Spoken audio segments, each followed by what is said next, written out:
meet you. I'm Reshma Acer, and I'll be the session coordinator for today's event. We already confirmed the recording, but today's event is set up by Pre-Law Shadowers. I'll be talking to Claire Littleton today about her career and path into law. I'll let Claire, okay. Sorry, we're having technical difficulties.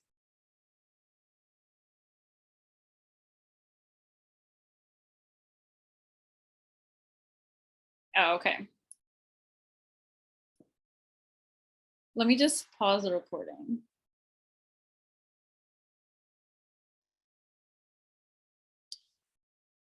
Hello, welcome to today's session hosted and set up by Pre-Law Shadowers. I'm Reshma and I'll be the session coordinator for today's meeting. Today, I'll be talking to Claire about her career and path into law. I'll do the questions we've prepared, but to begin with, I'll start with a short introduction of myself, who is the host for today's meeting, and Pre-Law Shadowers who have graciously organized today's meeting. My name, as I mentioned, is Reshma Acer. I'm a fourth-year student at U of T, currently studying ethics, society, and law. I'm hoping to apply to law school in the future, and because of that, people have taken into law school and into working in law. I'm an exec member of Pre-Law Shadowers, which is a student-led organization dedicated to providing pre-law students across universities in Ontario with virtual shadowing opportunities. Our goal is to help young students engage and learn more about the legal careers they plan to pursue, especially because in times such as the pandemic, it was really difficult to do so. We will be talking to Claire, and we're really excited to have her here so she can tell us more about her experience and her path into the legal field. Welcome, we're so glad to have you. Thank you. You can go ahead and introduce myself. Sure, yeah, my name's Claire Littleton. I'm a staff lawyer at the Kinawea Legal Clinic in Thunder Bay. Kinawea is a community legal clinic, and we provide service throughout the district of Thunder Bay in the area of poverty law. And I can certainly talk more about that later. Prior to moving to Thunder Bay and starting to work at Kinawea, I worked at the Rexdale Legal Clinic in Toronto, as well as at Parkdale Community Legal Services, which are both also legal aid funded community legal clinics, practicing in general poverty law services. And I am a mom of 3 small kids who may make an appearance at some point during this session. I grew up in downtown Toronto, and so I'm a transplant to Thunder Bay. So I have a bit of a kind of breadth of experience in terms of living in a more kind of remote place up here in the north, and also growing up in Toronto, which has informed my legal practice as well. That's really interesting. So I'll just go ahead and start asking the questions. You can go into detail or interrupt at any time. But my first question is, what programs and courses did you study in your undergraduate program, and why did you pick? So it cut out for a quick sec, but I heard the beginning, which is what did I study as an undergrad? And I went to McMaster University for my undergraduate degree. And I initially went there with the intention of studying social work, doing a Bachelor of Social Work degree, but it's very restrictive in terms of what electives you can take, because social work is such a rigorous and demanding field. And so in second year, I switched out of social work, and I got an honors degree in philosophy with a minor in French. Interesting. What was the law school admission process like for you? What was taking the LSAT like?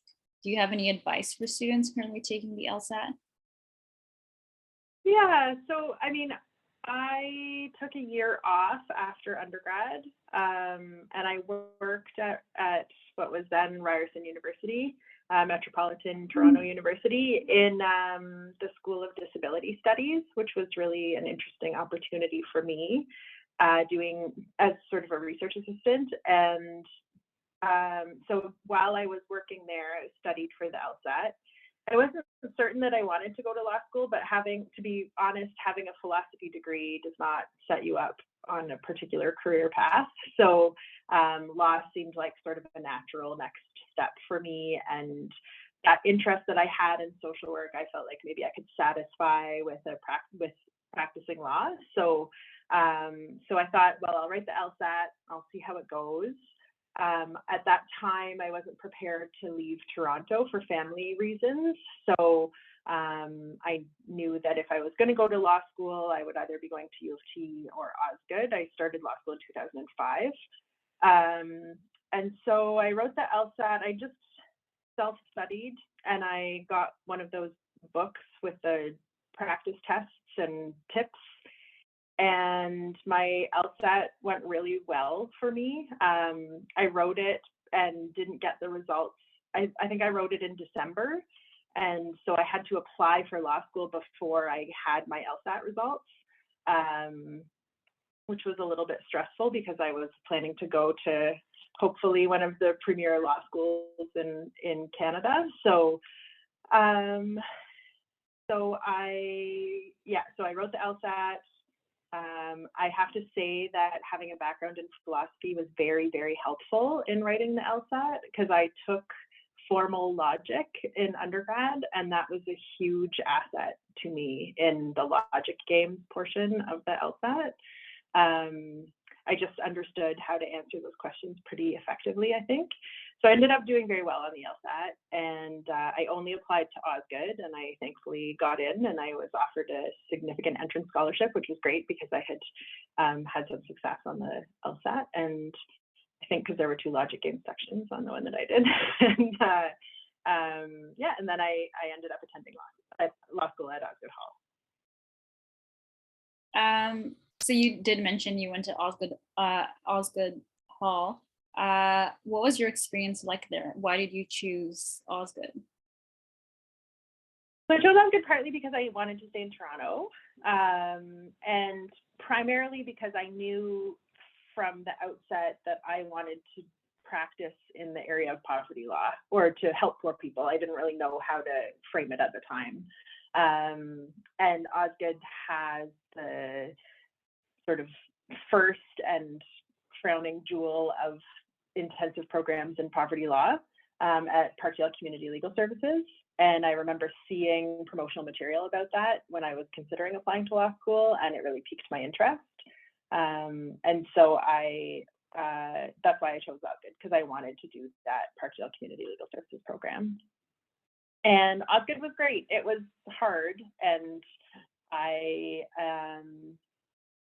I do not conform necessarily to your typical law student. So I didn't want to do corporate law. I'm not interested in making loads of money. I really wanted to work in the area of poverty law. I am a person with progressive or radical politics in lots of ways, and that was like not always an easy fit at law school, but I found a home at Osgoode. There's lots of sort of progressives and lots of faculty members who are very supportive of social justice initiatives, and so I found a good social milieu for myself there. Osgoode's a huge school, and I was very lucky that in my section in first year, I really found a wonderful cohort of people to be with, and we really supported one another through law school and got through the hard times, and they've all gone on to really interesting practices, and I hope that I have too. I think that I have too. And we had lots of really wonderful faculty support there. So I didn't always fit in, and I didn't always feel like I had the same passions or the same drive as some of my law school colleagues, but that's fine. I didn't feel excluded either. It was just a different kind of experience for me in that way. But it was, I look back on it fondly. It was a positive experience for sure. And I learned a ton. I mean, you can't compare, no law school compares to Osgoode. It's an exceptional school. So, I probably was brainwashed into saying that when I attended that school, but it's true. It's like, exceptional faculty and lots of course selection. And I really liked being there for sure. Well, thank you for that response. That was really insightful. You clearly enjoyed your time at Osgoode. Were there any courses, professors, or school clubs that stood out to you? Yeah, so I mean, Osgoode has a lot of clinical education opportunities, more than most schools. And that is one of the most wonderful parts of being there, was being able to participate in the intensive program in poverty law. But there are lots of other intensive programs and clinical programs there. And unfortunately, you can't do more than one intensive program, which takes you away from your coursework for a term. So I chose the one in poverty law, but I just as easily could have, there's an Indigenous law intensive program, there's an environmental law intensive program, there's lots of other ones that would have been really interesting. There's a legal clinic, a student legal aid society class at Osgoode where students have the opportunity to volunteer. And although I did do a little bit of volunteering there, but my focus was at Parkdale. But I think that's like a really great opportunity for students. In terms of clubs and activities, I was certainly involved in, I mean, the thing that jumps out to me is that when issues arose for the student population, there was a lot of interest. And so while I was there, they were adjusting and reviewing the admissions policy for the law school. And there was a lot of student organizing around that, because Osgoode has a very progressive admissions policy and we didn't want Osgoode to lose that. And as students who, there was sort of a move towards wanting more what they referred to, I remember at the time, blue chip candidates for law school, and away from some equity considerations at admissions. And that was very concerning to my friends and I, and we did lots of organizing around that. And that really stands out for me as an important bit of work that we did when we were there. So it's not a club exactly, but we organized ourselves to engage on an issue that was important to us as students. And that was a really sort of exciting and interesting time. That sounds. And oh, of course, professors you asked about. I mean, I'm old now, so probably most of my professors have retired, but I loved taking poverty law. I loved evidence. I had wonderful professors for criminal procedure. I remember was like one of the best. My professor is now a Superior Court judge, and he was a phenomenal criminal procedure professor. His name's Justice James Chervopoulos. That course really stands out for me. I was just reflecting last week on the National Day for Truth and Reconciliation about how the course that I took when I was in law school, sort of on that topic, was called Native Law, which is so outdated now. And I certainly hope that they've renamed that course. But that was a really exceptional class with a professor called Shinamai, who I'm certain has retired, but he was just a remarkable professor. So there's some really good ones for sure. Thank you. So you did mention that you went from your degree in philosophy into a legal career, but were there any other influences that encouraged you or kind of made you choose law school? Yeah, when I was growing up, my father and mother had a really close friend who was a lawyer who represented First Nation communities in land claims.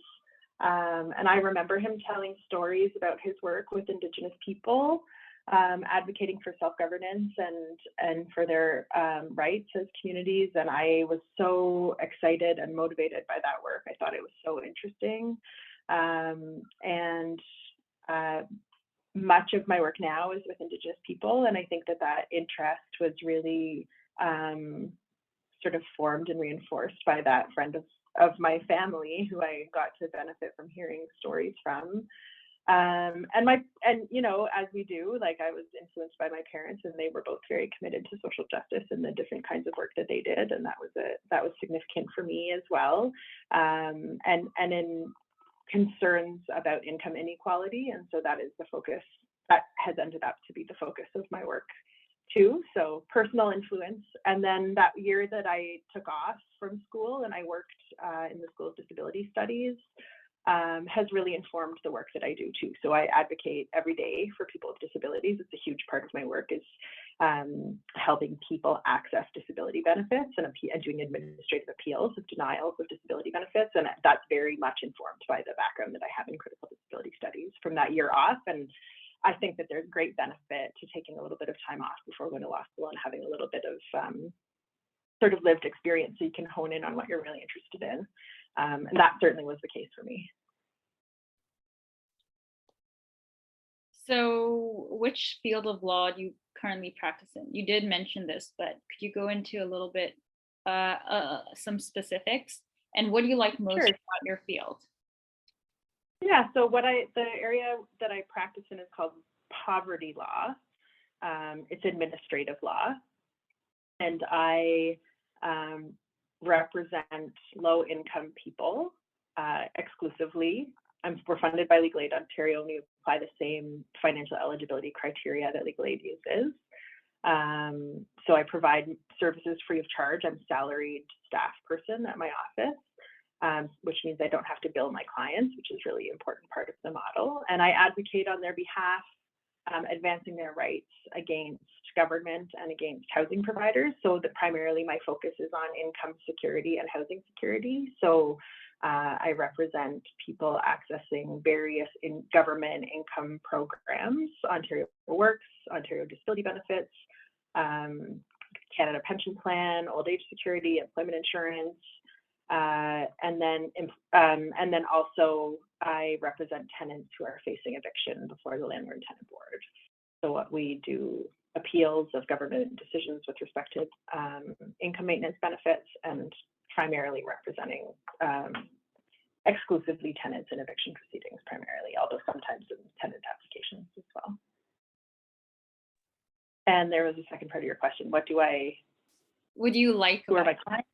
What do I like? I mean, the first thing that comes to mind is that my work has a very real impact on people's lives. So on people, when I represent somebody successfully in a disability appeal, their income goes from $700 a month to $1,200 a month. And social assistance rates are horrifyingly low in Ontario, but you can imagine that surviving on $1,200 a month is a lot easier and more realistic and more possible than surviving on $700 a month. And that makes a huge difference in my clients' lives. So that's very meaningful. The relationships that I have had the opportunity to build with clients and with other agencies and with colleagues in the community is something that I love about my work. And then the other thing about the legal clinic model of service provision is that we represent individuals in their cases, in their legal cases, but we also do systemic advocacy. And so I have the opportunity to advocate in a systemic way for changes that will benefit my clients. So when the government decides to cancel a particular part of social assistance benefits, I can sort of organize and work together with my colleagues across the province and with the community to try to reverse those changes or lobby the government to re-implement the program. And so we not only are putting Band-Aids on problems in people's lives, but we also sometimes are sort of doing like the health promotion, the trying to fix flaws in the system that negatively affect our clients. And that is like a very meaningful part of the work, because it means that it would be very discouraging to just do the individual casework every day and never see the sort of systems improve. And when we can really change the system that benefits lots and lots of people, that's very gratifying and positive. Is there anything you dislike about your current field? I mean, probably the biggest challenge in our work is that our funding is never secure. So although legal clinics have existed in Ontario for more than 40 years and are fundamental to the administration of justice in Ontario, it is not uncommon for us to find ourselves in a situation where our funding is at risk.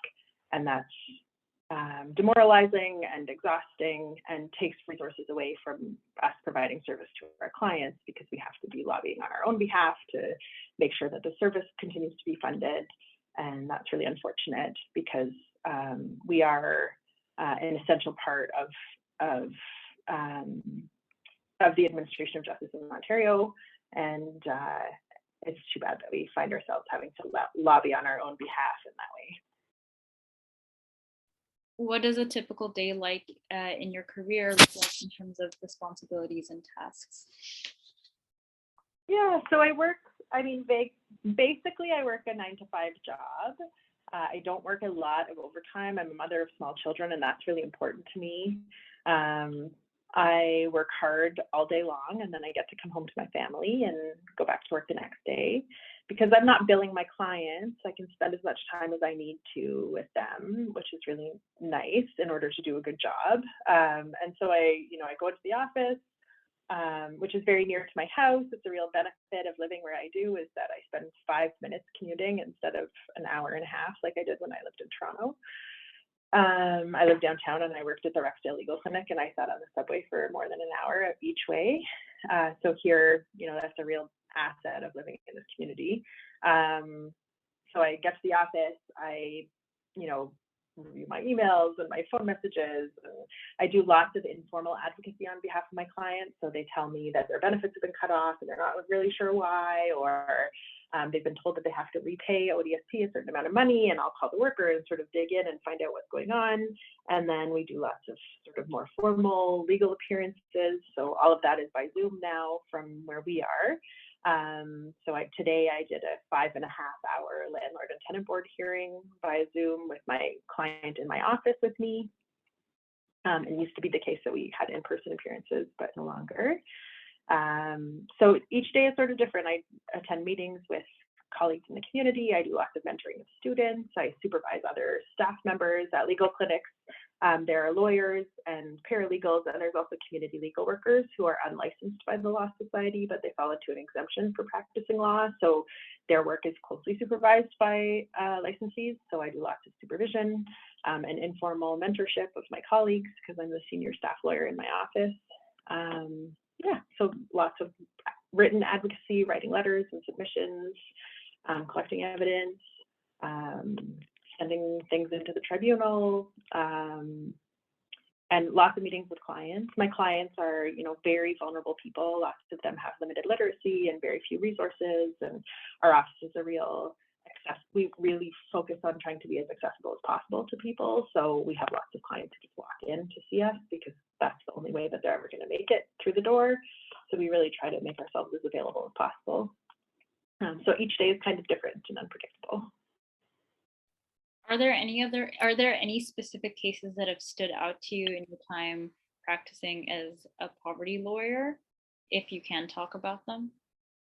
Yeah, I'm limited in what I can say because of confidentiality, of course, but I have done, I would say, certainly hundreds of disability appeals, administrative appeals before the Social Benefits Tribunal. So those are where people apply for benefits as a person with a disability, and their application is denied because of a decision that they don't have a disability, and then we appeal those decisions and provide medical evidence and try to prove at a hearing that they meet the criteria to qualify for disability benefits. So those are sort of our bread and butter in legal clinics. We do lots and lots and lots of those cases. The more interesting ones are usually when something more exceptional is going on. So, in order to qualify for welfare, you have to be, have below a certain level of assets and income. And it's always interesting to do a case where you have to make a novel argument about whether something counts as an asset, or whether, a payment made that's required to be, I had a case not long ago where a payment that was required to be made by somebody's ex-husband, who wasn't actually making the spousal support payments that he was supposed to, was that income. He was supposed to be making the payment, but he wasn't really making it. And the welfare provider decided that it made a decision that should be considered income and that person shouldn't qualify for benefits. And I presented a case that, she wasn't actually receiving that money, and so that shouldn't count as income for her, and she should qualify for welfare, and we were successful in that argument. And so those kinds of cases that are a little bit novel, a little bit interesting, you can make different kinds of arguments. That's exciting and challenging. And in the housing context, we deal very often with rent geared to income housing providers, social housing, and they house really the most vulnerable folks in our communities. And I can think of a case where I was providing tenant duty counsel services with the landlord and tenant board, free legal advice on the day of the hearing for tenants. And there was an older gentleman who was participating in his hearing, and he obviously had a hearing impairment and was having a difficult time understanding the proceeding. And I intervened, and obtained an adjournment for him, and then I ended up being very involved in his case for over a year. I would go every month and get his cash and go pay the landlord to ensure that his tenancy remained ongoing, and really trying to figure out the supports that he needed in order to remain in his home. And I worked together with lots of community agencies and built lots of relationships. And those are the kinds of cases that only community legal clinics can really do, because of our funding model and because of our service provision model. And they're very rewarding and obviously make a huge impact for people. So they're not like Supreme Court cases, you know, but they have a big impact on the people's lives that we're helping. What is a common misconception about lawyers that you have heard about the most? Misconception about lawyers, interesting. I mean, I guess that for me, even when I went to law school, I thought everybody was a law and order lawyer. I only really understood criminal law. Not that I understood criminal law, but I only really was aware of criminal law. I didn't know what other legal careers could look like. And it's great that you guys are doing these sessions, because hopefully that will help people to sort of realize that you can be a lawyer and do a million different things. You can be a lawyer and write novels. You can be a lawyer and be a professor. You can be a lawyer and be a poverty lawyer or a criminal lawyer or an appellate lawyer or a judge. There's a million things that people can do. You can be a, director of an organization, or I'm sure there's lots of things to do with private practice and money that I don't even understand anything about. You can work for the government. You can work for municipalities. There's like the opportunities are sort of endless. And when I went into law school, I didn't understand that. I thought like you were Jack McCoy, and that was fine and that was interesting. But I'm so glad that there's more than that, because I love the career that I've stumbled into. What advice would you give to your younger self prior to attending law school? I think that I'm good enough. Like, one thing that happens with community legal clinic lawyers, legal aid lawyers, is like my professional colleagues sometimes sort of give me an attitude of, oh, isn't that so nice what you're doing? What a good person you are. And, it is nice what I'm doing. And I think I am a good person, but I'm also smart and I'm also capable, and I can sort of hold my own in the legal world. And just because I've chosen to do something where the stakes might be a bit different, where I'm not doing mergers and acquisitions of millions of dollars and I'm helping people get $500 more a month in terms of their income, it doesn't mean that my intellect is any less rigorous, or that I'm any less capable as a lawyer. And it's easy to fall into that thinking that way. And certainly when I was younger, I did. And now either I don't care or I don't think that it's true. Maybe, I don't know, but it seems much less important to me to sort of feel vindicated, like recognized by those colleagues that I know that I practice good law and that I'm a skilled lawyer. And although I'm not at the Supreme Court and probably never will be in my career, I am still doing really interesting things. And that's okay. It's good to do. It's important that people do what I do, and it's important that people do what sort of more fancy and famous lawyers do. All of that work is important. I think I would want to sort of reassure myself of that. Okay, last question. What advice would you give to the next generation of aspiring legal professionals?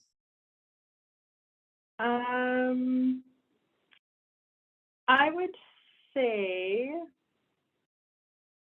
follow your dreams, find a career that's meaningful to you. Don't feel like you have to stick with the first thing that you try, which I think is something that happens a lot with lawyers. Like, you do well in torts and then you think that you have to be a civil litigator or something like that. Just, it's okay to go be a labor lawyer for 2 years and then go back and do a master's degree and then try something different and take some time off of law and come back and try something else. And I think people kind of get stuck in their careers sometimes. And a lot of my friends from law school have left their first legal career and moved on to something else and are much happier. And it's not that it was a mistake the first time, but just not to feel stuck with one idea of what you think you should be doing, and open your mind up to trying different things.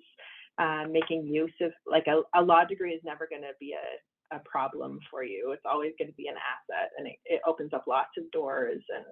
And don't think that working on Bay Street is the only option that exists. Okay, that's it for my list of questions. Thank you so much for your Great. insightful responses. It was really nice of you to take time out of your day to tell us about your experiences. We No at problem. Letters hope that the people watching this recorders will be at the next session, and I'll be ending the recording shortly. But if you have any parting comments, Claire, you can go ahead. Oh, just good luck. It's an exciting career, and I hope that, you know, people find good mentors. That's so important, and that has been such an asset to me in my career, to find people that I could really turn to and ask questions of. And one of the really beautiful things about the legal profession is that people are willing to do that and take time to mentor new lawyers and law students, and so seek that out. That's just a beautiful thing about our profession to take advantage of. Okay. Thank you so much. Have a nice rest of Yeah, the day. Bye. same to you. Bye.